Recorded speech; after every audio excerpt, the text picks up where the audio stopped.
ગુજરાત ભાજપ દ્વારા મૂડી મંડળ ખાતે પંડિત દીનદયાળ ઉપાધ્યાય પ્રશિક્ષણ મહાઅભિયાન 2026 અંતર્ગત 2 દિવસીય મંડળ વર્ગનું ભવ્ય આયોજન મૂડી સ્વામિનારાયણ મંદિર ખાતે કરાયું હતું। તારીખ 2 અને 3 જુલાઈ 2024 દરમિયાન યોજાનારા આ પ્રશિક્ષણ વર્ગમાં પક્ષના હોદ્દેદારો અને કાર્યકર્તાઓને સંગઠનાત્મક બાબતોનું માર્ગદર્શન આપવામાં આવી રહ્યું છે।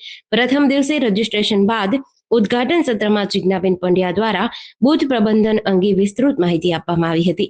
ત્યારબાદ દિલીપભાઈ પટેલે ભાજપનો ઇતિહાસ અને વિકાસ, નરેશ પટેલે આપણી કાર્યપદ્ધતિ, જગદીશભાઈ મકવાણાએ વૈચારિક સૈદ્ધાંતિક અધિષ્ઠાન અને રાજભા ઝાલાએ કેન્દ્ર અને રાજ્ય સરકારની ઉપલબ્ધિઓ વિશે વક્તવ્ય આપ્યું હતું। દિવસના અંતે સાંસ્કૃતિક કાર્યક્રમ પણ યોજવામાં આવ્યો હતો, જ્યારે શુક્રવારે યોગ પ્રાણાયામ બાદ પ્રશિક્ષણ સત્રો આગળ વધશે, જેમાં સુનિલભાઈ મોટકા સોશિયલ મીડિયા, એઆઈ, નમો અને સરળ એપ વિશે ટેકનિકલ માર્ગદર્શન આપશે। અંતિમ સત્રમાં ડોક્ટર પ્રકાશ કોરડિયા કાર્ય વિસ્તારની આપણી દ્રષ્ટિ વિષય પર સંબોધન કરશે। આ 2 દિવસીય મહાઅભિયાનના અંતે કાર્યકર્તાઓ માટે એક ઓનલાઈન પરીક્ષાનું આયોજન કરાયું છે। આ કાર્યક્રમમાં જિલ્લા ભાજપ પ્રમુખ હાર્દિકભાઈ ટમાલિયા, તાલુકા ભાજપ પ્રમુખ ભૂપેન્દ્રસિંહ પરમાર, તાલુકા પંચાયત પ્રમુખ મુગટભાઈ પટેલ સહિત કાર્યકરો અને સંગઠનના હોદ્દેદારો ઉપસ્થિત રહ્યા હતા।